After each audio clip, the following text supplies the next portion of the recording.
em que os discípulos, os filhos dos profetas, os discípulos do profeta vai chegar a Eliseu e vai perguntar: Senhor, eis que o lugar onde nós já estamos é estreito demais e não cabe em nós. Vamos até o Jordão e apanhamos de lá cada um de nós uma vida, e assim construímos, aumentemos aonde nossos habitantes. A Bíblia diz então que Eliseu responde a eles dizendo: vá. Um dos servos que ali estava vai dizer assim: Senhor, vai conosco também até lá. Eliseu então aceita. Eliseu vai até com aqueles homens, até com aqueles discípulos dos profetas, até o Jordão, põe a vida para aumentar a casa onde eles habitavam. Só que a Bíblia vai dizer, e é conhecimento da maioria aqui, que agora, após um homem cortando o tronco, a Bíblia vai dizer que o ferro do seu machado cai-se ao Jordão. E é interessante que nós vemos aqui que após ele fala, caiu o machado no Jordão, ele vai falar assim: ai meu Senhor, era emprestado. E a Bíblia vai dizer então que agora Eliseu pergunta onde caiu. E a Bíblia vai dizer então que ele vai responder e vai mostrar o lugar. Após ele mostrar o lugar, Eliseu vai pegar um pedaço de pau, vai lançar sobre aquele lugar. O pau vai descer e o machado, o ferro do machado vai subir novamente. Aleluia! A Bíblia diz então que ele estende a sua mão e pega e devolve aquele homem. A Bíblia vai dizer então que agora vai iniciar um período a qual os sírios fazem guerra com Israel. E esse período vai ser agora em que os reis dos sírios vai querer tramar ciladas, vai querer armar acampamentos, trajetos, para que assim eles pudessem pegar o povo de Israel, armar laços para que assim pudesse destruir Israel. Só que todas as vezes que os sírios faziam plano, arquitetava algo sobre Israel, Deus revelava a eles, e Eliseu falava ao rei de Israel: não vai em tal lugar, porque assim o adversário planeja. A Bíblia vai dizer então que quando ele desmascarava o povo, o rei de Israel mandava tropas lá, para que assim eles não pudessem fazer o seu acampamento, para que assim destruísse o projeto do aniversário naquele momento. O interessante é que agora, após isso, tudo isso acontecer, a Bíblia vai dizer que não aconteceu nenhuma nem duas, foi várias vezes que aconteceu isso. E após acontecer isso, o rei sírio, ele vai dizer assim, vai reunir os seus homens, os seus oficiais, os seus anciões, os seus chefes da guarda. Ele vai falar assim: quem de nós é por Israel? Mas o homem vai dizer assim: Senhor, vive tão somente, ó rei, porque há um profeta em Israel, por nome de Eliseu, que todas as vezes que você está na sua câmara, no seu descanso, no seu aconchego, todas as palavras que fala, Deus revela a ele, Deus mostra a ele. Esse homem, esse rei vai se interessar e vai falar assim: aonde ele está? Aqueles homens, então, seus servos, vão buscar informação e vai saber que ele está em Dotã. A Bíblia vai dizer então que ele manda tropas, cavalos, cavaleiros, uma grande tropa, uma tropa forte para ir buscar Eliseu, para prender Eliseu. E a Bíblia vai dizer então que Eliseu está hospedado em uma casa. E agora a Bíblia vai dizer que o seu moço, ele sai de manhã, aleluia. E após ele sair de manhã, aleluia, louvado seja o nome do nosso Deus, ele vai ver que agora a cidade está cercada. Ele vai ver que agora a cidade foi cercada pelo inimigo. Ele vai dizer assim: ai meu Senhor, o que faremos? E a Bíblia vai dizer assim: Eliseu vai responder ele dizendo: não tem mais, porque mais são que estão conosco. É interessante isso, que observa que o moço ele demonstra medo. Quando ele vê aquilo, a cidade cercada, o momento que eles estão passando ali de apuros, o medo invade sobre o moço, o medo toma conta sobre o moço. E às vezes o medo faz que nós retrocedemos de muitas coisas que temos que enfrentar. O medo muitas vezes faz com que nós saímos do querer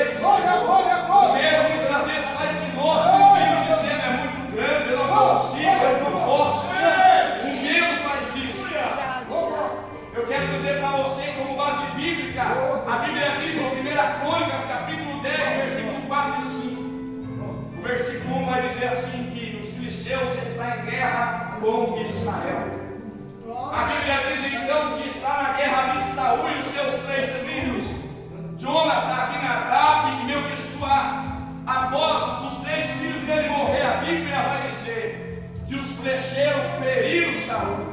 Saul, após estar ferido, está juntamente com o seu escudeiro. Ele vai falar para o seu escudeiro dizendo: pega a tua espada e lança sobre mim, para que porventura não venha esses incircuncisos e zombe de mim. A Bíblia vai dizer então que aquele escudeiro, ele teve medo, e após ele ter medo, Saul mesmo se lançou sobre a espada e tirou a sua vida. Após agora aquele escudeiro ver que Saul, seu filho, o exército está morto, ele mesmo vai ver que está sem saída por causa do medo, ele vai tirar a sua vida. Às vezes é isso, é nos isolar por conta do medo, é nos querer, nós mesmos, foi ao ponto final da nossa trajetória, quando ainda agora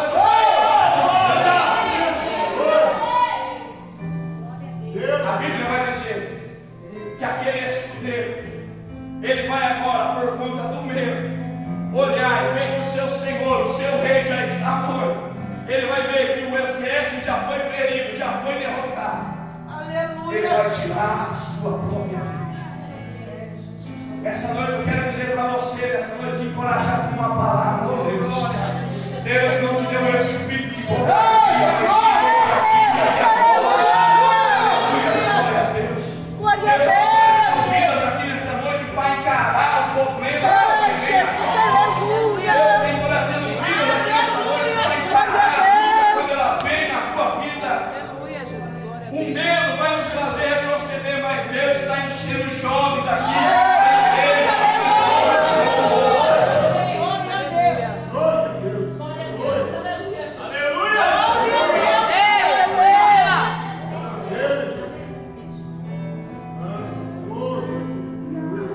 A Bíblia diz então que esse escudeiro se mata por conta do medo.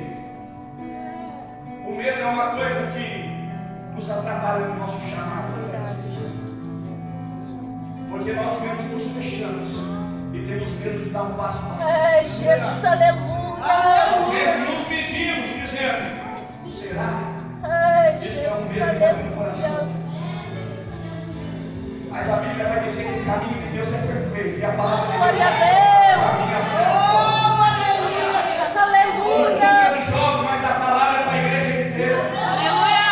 A Bíblia diz que em Hebreus capítulo 4, 12 e 13, porque a palavra de Deus ela é viva e mais penetrante do que uma espada de 2 gumes. Aleluia. Hoje a palavra vai cortar na tribuna, vai cortar para os obreiros, vai cortar para os aleluia. Porque a palavra de Deus vai alimentar tudo aqui nessa hora.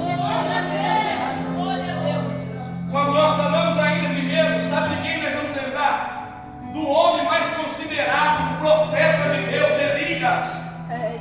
A Bíblia diz que após ele consumir, matar o profeta a espada, Jezabel vai ficar sabendo e vai mandar mensageiro dizendo: se até essa hora, pelos deuses você estiver vivo ainda. A Bíblia diz que após Elias saber a notícia, sabe o que ele vai fazer? Ele vai sentar debaixo do pé de Zipo e vai pedir a morte para Deus, dizendo: eu não sou melhor entre meus pais. Mas Deus vai mandar o anjo, vai saciar a fome de Elias, dizendo: Elias, come bem, porque sobre nós ainda é outro teu caminho. Elias vai comer o pão, vai beber da água, vai caminhar 40 dias sentindo Oró. Chegando sentindo Oró, a Bíblia vai dizer que ele vai entrar numa caverna. E ali esteve Elias pela noite numa caverna. O medo fez que um profeta considerado de Deus entrasse dentro de uma caverna. O medo nos faz retroceder no chamado. Eu vou reforçar aqui nessa noite isso. O medo faz que nós invalidamos a promessa de Deus na minha e na sua vida. É, papai. Verdade. Mas a Bíblia vai dizer que veio a voz do Senhor, o próprio Deus falando com Elias, dizendo: Elias, o que fazes aí? Elias, o que fazes aí, Elias? A Bíblia diz que Elias vai responder Deus dizendo: Senhor, eu fui zeloso pelos teus mandamentos, enquanto a casa de Israel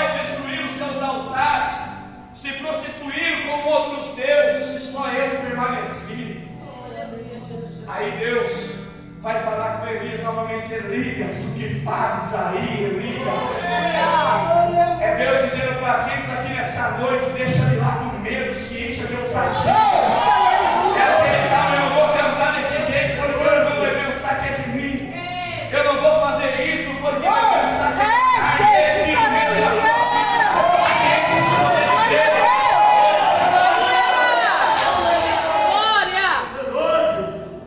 Coisa linda, Deus! Muitas vezes nós não queremos dar glória, porque senão o presbítero Lucas vai Ai, saber de mim. Jesus, aleluia!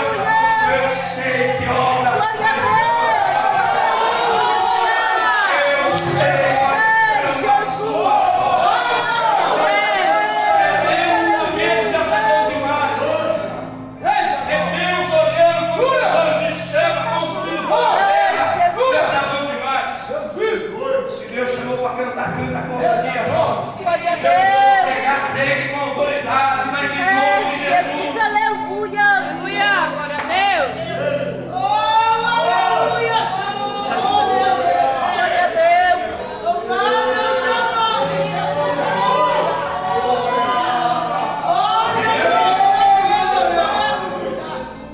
A Bíblia diz que Elias entrou da caverna. Para mim encerrar aqui e continuar a história. Veio o vento, destruiu os penhascos daquela rocha. Veio o fogo e veio a tempestade. Mas a Bíblia nos declara dizendo que o Senhor em nenhuma dessas estava o Senhor Deus. Mas de repente veio uma voz tranquila dizendo: Elias, o que fazes aí? Glória É a nós queremos retroceder, mas é Deus dizendo: sai da caverna. Glória a Deus! Quantos vocês estão entendendo aqui a mensagem do Senhor? Glória a Deus! Aleluia! Ai, Jesus! A Bíblia diz então que o moço de Eliseu temeu, mas a resposta de Eliseu foi: não temais, porque maiores são os que estão conosco do que Deus. O que me chamou a atenção e que foi ministrado ao meu coração foi: após Eliseu responder isso, a Bíblia diz que Eliseu já via cavalos e carros de fogo em cima do monte, mas o teu moço ainda não via. Eita Jesus! E a Bíblia vai dizer então que Eliseu fala assim para Deus: Senhor, peço-te que abra os olhos dele. A Bíblia diz que após ele falar isso, Deus abriu os olhos do moço.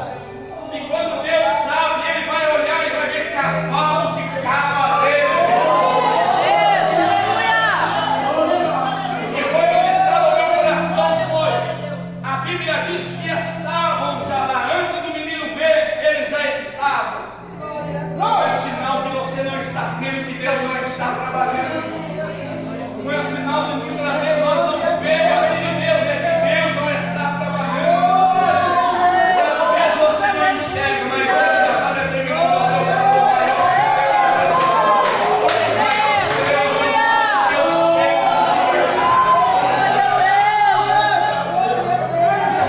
Glória a Deus! Aleluia, Jesus! amiga, esse irmão que está do seu lado, fala para ele: maior que está contigo. Maior que está contigo.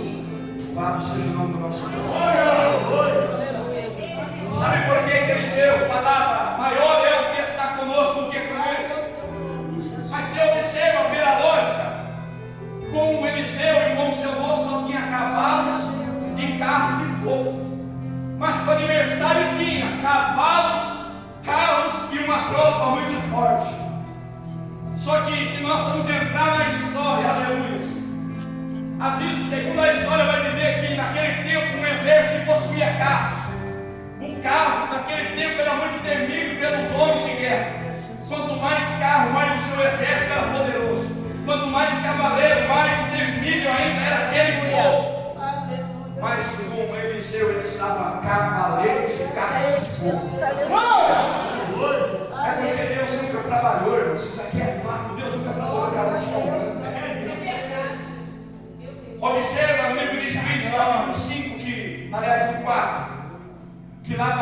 rei chamado Jabim que oprimiu o povo. Deus usa Baraque para libertar aquele povo. Deus entrega Sísera, aleluia, por Jabim, aleluia, para uma mulher chamada Jael, me perdoa. Por mais que esse Jabim, rei que oprimia Israel, tinha 900 carros ao meu favor, e Baraque só tinha apenas 10.000 homens. E qual que era a vantagem daquele que tinha 900 carros? O carro ia um conduzindo o cavalo e o carro, outros ficavam atirando arco e flecha. A segunda história vai dizer que na sua sola possuía lança, então quando o carro andava, quem estivesse do lado cortava tudo. Mas Deus mandou, a Bíblia diz que quando Baraque sai, Deus sai à frente de Baraque. Eu quero dizer para você, independente de que forma você esteja, Deus continua sendo maior. Você olha para o seu aniversário e fala, é terrível, é grande. Mas Deus fala, quem criou os céus e a terra.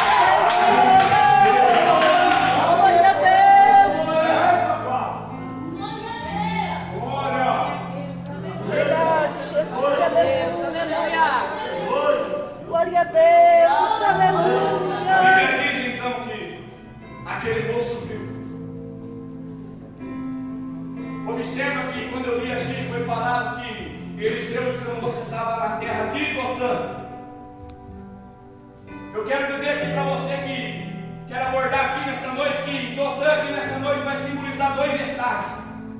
O primeiro estágio vai ser quando a Bíblia diz em Gênesis capítulo 37, versículo 15, me faz a memória, de que quando José é mandado por seu pai buscar informações dos seus irmãos, a Bíblia diz que os irmãos deles tinham que estar em Siquém, mas eles foram para Dotã porque em Dotã tinha uma boa pastagem. A Bíblia diz que quando José sai ao caminho do campo, há um homem perdido naquele campo, direciona José dizendo, eles foram até Dotã. Quando José chega até Dotã, a Bíblia diz que os seus irmãos olham de longe dizendo, lá vem um senador, vamos matar, vamos ganhar um filho. Aleluia. E a Bíblia vai dizer que após José chegar, ele joga José dentro da cisterna. Após jogar José dentro da cisterna, na terra de Dotã, a Bíblia vai dizer então que Rúben, ele vai entrar na frente e vai dizer, não vamos matar José, para que o sangue assim não fique sobre nós. A Bíblia diz que após eles estão comendo ali, a palavra de Deus vai dizer que eles vão olhar e vai passar carros que ia sentido ao Egito. A Bíblia diz então que um deles teve a ideia de vender José, venderam José. O primeiro estágio é esse, Dotã é a terra do propósito de Deus na sua vida. Dotã, o primeiro estágio é onde começa o propósito de Deus. O segundo estágio é, nós estamos agora no texto com Eliseu e seu moço está na terra de Dotã, aonde o moço não enxergava, mas em Dotã ele foi e enxergou aquilo que Deus mostrou para ele. Ele foi e está. O primeiro é onde começa o propósito de Deus. O segundo estágio é aonde Deus manifesta o teu poder e mostra para aquele moço. Glória a Deus, aleluia. Acima de tudo isso que você quer dizer, quero dizer que nessa noite tem gente iniciando o primeiro estágio, começando o propósito de Deus na sua vida. Tem pessoas passando aqui no segundo estágio que Deus vai começar a derramar, aleluia, os dons espirituais. Glória a Tem Deus, pessoas passando pelo segundo aleluia. estágio que Deus vai começar a abrir a tua visão. Eu não sei qual estágio você está, mas eu sei que o estágio de Deus é contigo. Glória a Deus. Deus está com você. Aleluia. Só que quando nós olhamos para o estágio 1, se nós formos ler a história toda, é bonito.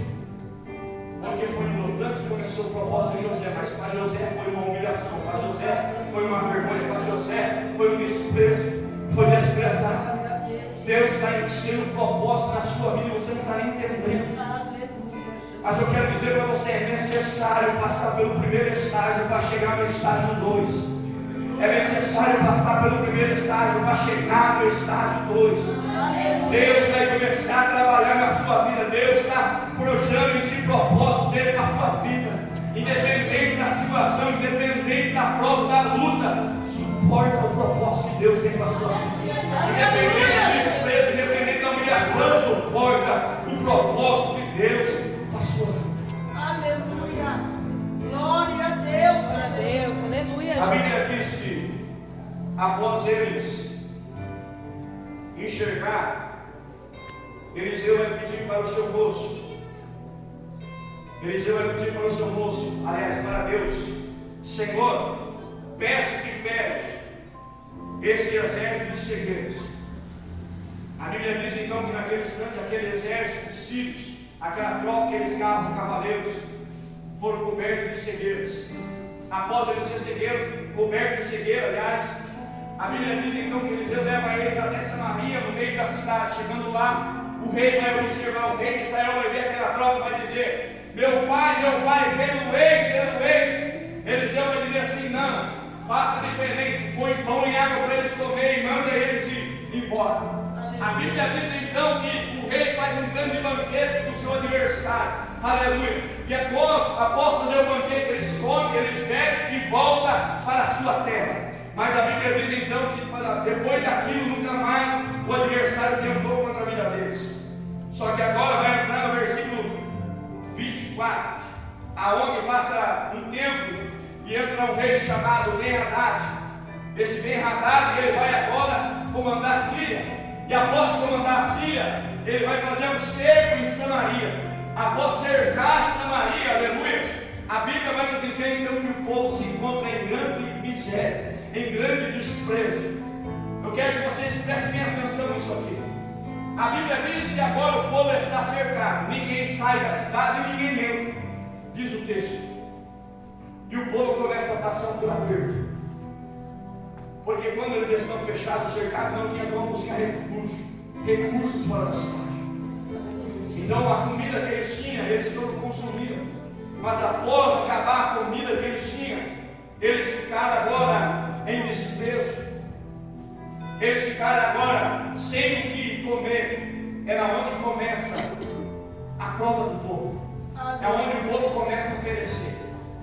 A Bíblia diz então que após tudo isso que acontece com o povo começa a vender cabeça de jumento por 80 ciclos de prata. Eles começam a vender cabeça de jumento por 85 ciclos de prata.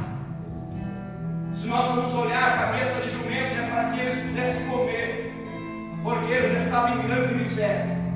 A Bíblia diz também que por causa dessa opressão maligna, o texto nos diz que eles vendiam esterco de pombas a 5 ciclos de prata para que eles possam consumir. Entenda, olha o tamanho do problema que eles estão, da miséria que eles estão, do desprezo que eles estão. Estão necessitando de comer cabeça de jumento, que não tem nem carne, só osso. Estava comendo, a situação estava tão feia que estava comendo esterco de pomba. A Bíblia diz então que há 2 mulheres. O texto não diz, mas eu imagino comigo que elas não tinham condições de comprar esterco de pombas. Imagino comigo que elas também não tinham condições de comprar a cabeça de jumento. Então as duas vão entrar em um acordo dizendo: vamos matar o teu filho e comemos ele. No dia seguinte nós matamos o seu picó. A Bíblia diz que após as duas entrarem em concordância, uma pega o teu filho, cozinha ele e come. Chega no outro dia que falou que ia dar o seu filho, disse: não. A Bíblia diz que após acontecer isso, o rei de Israel está passando sobre o mundo.